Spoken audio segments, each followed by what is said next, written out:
Silvia Corceiro, eu sou pesquisadora da Fundação Joaquim Nabuco, historiadora, e nós estamos aqui para discutir um pouco sobre patrimônio cultural. A primeira coisa que eu gostaria de discutir com vocês era a noção corrente de patrimônio.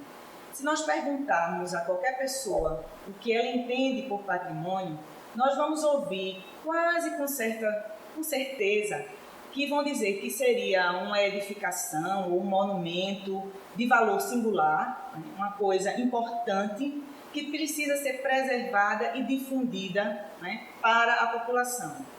Esse conceito de patrimônio, que é um pouco corrente na sociedade, nem sempre foi assim e não é mais atualmente restrito a essa ideia.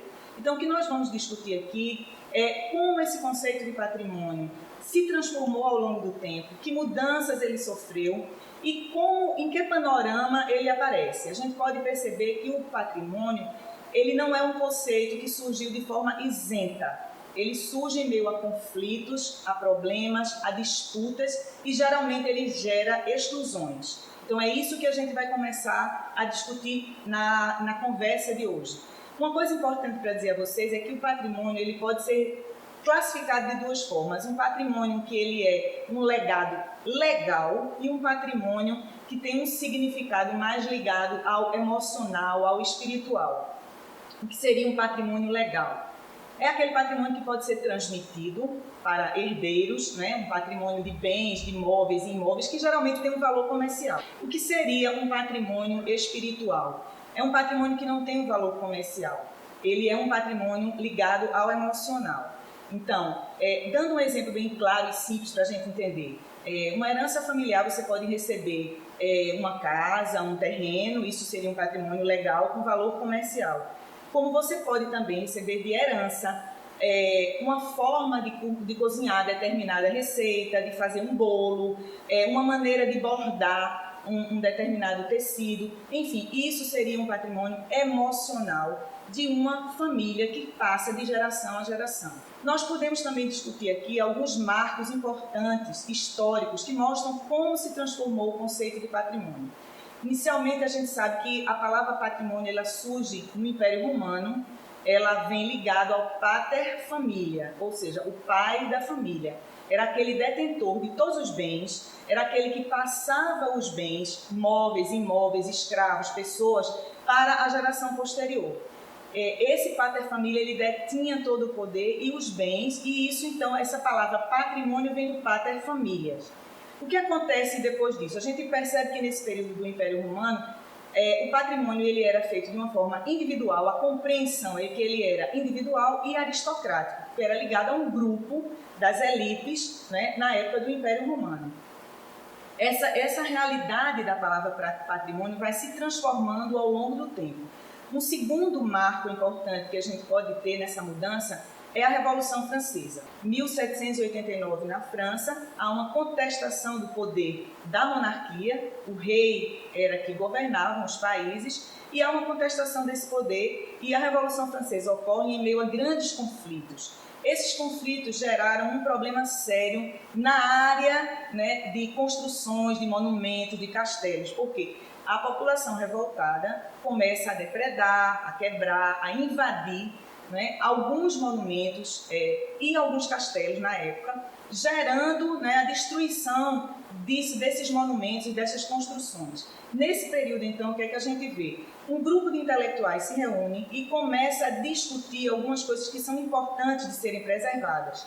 E a discussão gera a montagem de algumas comissões e comitês que vão começar o início da legislação sobre o patrimônio. Mas o que é importante ressaltar é que, neste momento da Revolução Francesa, a palavra patrimônio fica muito ligada a edificações de valor singular e sempre ligada às elites. Continua essa trilogia aí, marcando a palavra patrimônio. Um outro momento importantíssimo, histórico também, para a transformação da palavra patrimônio é o final da Segunda Guerra Mundial. A Segunda Guerra Mundial, todos sabemos, teve como base a ideologia nazista e fascista.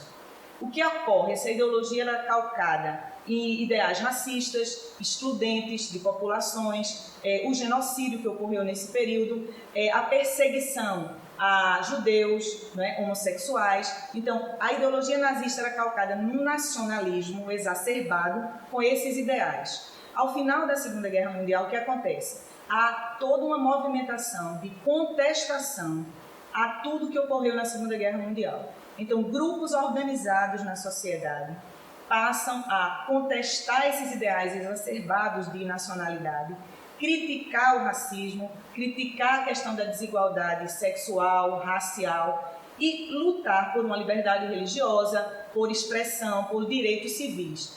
Todo esse movimento que surge ao final da Segunda Guerra Mundial, a ele junta-se a criação da ONU e da Unesco, que são duas grandes entidades, e essas entidades começam então a monopolizar o debate em torno da questão do patrimônio. E essas discussões vão sendo ampliadas pelos países que na época se chamavam países do terceiro mundo. Eram os países chamados pobres, que haviam sido colonizados e que não encontravam espaço dentro da compreensão que se tinha de patrimônio na época para as suas manifestações. Países colonizados que tinham populações não letradas, como indígenas, como ex-escravos, que tinham uma série de manifestações na oralidade, nas formas de expressão, nas danças, nas festas, e esse tipo de manifestação não se enquadrava no conceito que se tinha de patrimônio. E qual era esse conceito? Um bem edificado, construído, um bem que era único, singular, que não fazia parte de uma vida cotidiana, e um bem que deveria ser preservado, ou seja, quase que congelado no tempo. Esse outro tipo de manifestação desses países dos chamados terceiro mundo que começaram a buscar um lugar dentro da questão do patrimônio, eles não se enquadravam nesse conceito. Daí essa contestação, por parte desses países e a reivindicação de que houvesse uma ampliação dessa conceituação de patrimônio. E o grande marco disso é em 1982, numa conferência no México, quando o conceito de patrimônio imaterial ele é incorporado às cartas patrimoniais da Unesco. E o que seria o patrimônio imaterial? Exatamente aquele patrimônio que ele não é de pedra e cal. É um patrimônio que ele é ligado ao espiritual, é ligado a festas, é ligado a manifestações populares, ligado a histórias que se contam, enfim, coisas mais ligadas ao cotidiano que não são tão singulares, que fazem parte da vida dos grupos. Então, esse conceito de patrimônio imaterial, ele é incorporado nessa Carta do México em 1982. E, ao longo do tempo, o que é que a gente pode dizer que ocorreu, então, com relação ao patrimônio? Nós vemos um crescimento da compreensão, uma ampliação da compreensão do patrimônio. Nós vemos a incorporação do que seria o patrimônio natural, então deixa de ser apenas o patrimônio edificado pelo homem para também ser ampliado em termos do patrimônio natural, que são espaços da natureza incorporados a essa nova noção. Também é incorporado, como eu falei para vocês, a noção de patrimônio imaterial e uma coisa que vem ganhando terreno mais recentemente, que é a compreensão de que o patrimônio não está só na Europa. A gente pode dizer, então, que hoje no Brasil a gente tem o quê? O reconhecimento, a partir de 1988, da noção de patrimônio imaterial, e nós temos o registro de bens da cultura imaterial no Brasil. Com relação à cultura material, nós chamamos tombamento. Existe um livro de tombo onde você coloca as edificações, você coloca as coisas materiais que foram tombadas. Com relação ao patrimônio imaterial, nós chamamos livro de registro, onde estão registradas as manifestações. Determinada coisa que seja tombada, no caso de um patrimônio material, ou registrada no caso de um imaterial, pode ter uma representação para um grupo e não ter representação para outro. Por isso que a palavra-chave hoje é diversidade e é complexidade, no sentido de nós compreendermos o que é patrimônio cultural. É uma coisa construída ou uma coisa elaborada pelo homem em pensamento, no caso do patrimônio material, que tenha uma representação, uma significação na construção da identidade de um grupo. Isso é o patrimônio imaterial e hoje a compreensão que nós temos de patrimônio é bem mais múltipla, como vocês percebem, e bem mais abrangente do que se teve ao longo dos tempos, onde a gente pode concluir que o patrimônio é um conceito que vai se transformando e vai crescendo e se ampliando a partir do debate político e a partir da transformação da sociedade.